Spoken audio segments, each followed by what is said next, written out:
Okay, hello guys. So today we gonna do a multimeter experiment.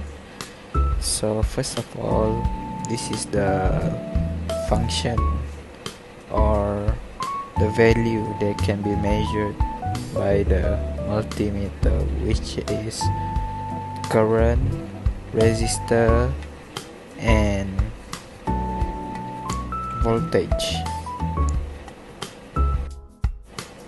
Okay, now is what we do is we plug in the cable, the red and black cable.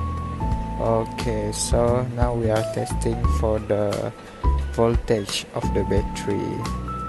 So as we can see, we get the value 3.657 volt from the battery itself.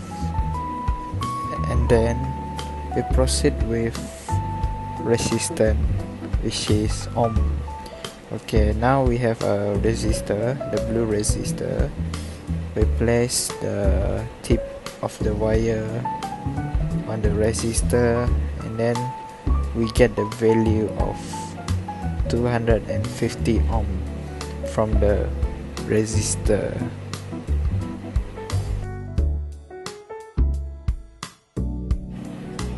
Now we proceed with measuring the current from the power plug.